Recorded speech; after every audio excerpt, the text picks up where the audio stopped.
Hello, ও কি কস কখন? হ্যাঁ কখন হইছে? ও আল্লাহ, আমার যে কেউ একটু কইলো না। কি হয়েছে? না আমার কেউ কয় নাই তো, কেউ কয় নাই। না না আমার কেউ কয় নাই দোস্ত, তুই খালি কইলি। কই, আমি তো আজকে এই খবরটা পাইলাম না, আমার তো কেউ খবরটা দিল না। হায় হায় হায়, আমি তো অবশ্যই যাইতাম দোস্ত, আমি তো অবশ্যই যাইতাম। এখন আরে দাঁড়াও না, একটু কথা বলতে দাও। ও বুঝছি বুঝছি। না দোস্ত শোন, আজকে আমার বাসায় একটু মেহমান আছে, আজকে আমি আসলে যাইতে পারবো না, কিন্তু কালকে সকালে আমি অবশ্যই অবশ্যই যাবো দোস্ত।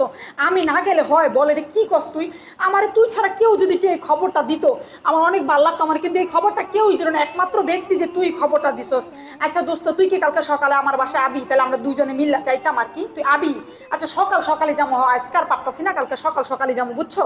কালকে সকাল সকালে যাবো, হ্যাঁ আজকে আর পারতাছি না। হ্যাঁ আচ্ছা দোস্ত, আচ্ছা। আরে তুমি এমন অস্থির হইলে হইব? দেখতেছো তো ফোনে কথা কইতেছে, এমন অস্থির হয়ে যাও কেন নব, বুঝলাম না। আরে জানো না কি হইছে? আমি যে সব সময় ইউলোর থেকে কাপড় চোপড় কিনি, এটা তো তুমি জানো। ইউলোতে নাকি 35% ডিসকাউন্ট চলতেছে, বুঝছো? এখন ডিসকাউন্ট চলতেছে, এখন আমি অনেক না গেলে হয়, আমি তো সবসময় ইউলোর ড্রেসই পরি। এখন তুমি কে কালকে সকালে আমার সাথে যাইবা? এই জন্য আমার বান্ধবী ফোন দিছে, আমার তো কেউ কইলো না, এই খবরটা খালি ওই কইলো, এই জন্য কইতেছি। এই জন্য আমি এমন অবাক হয়ে গেছি। তুমি কি যাইবা আমার সাথে কালকে সকালে? না।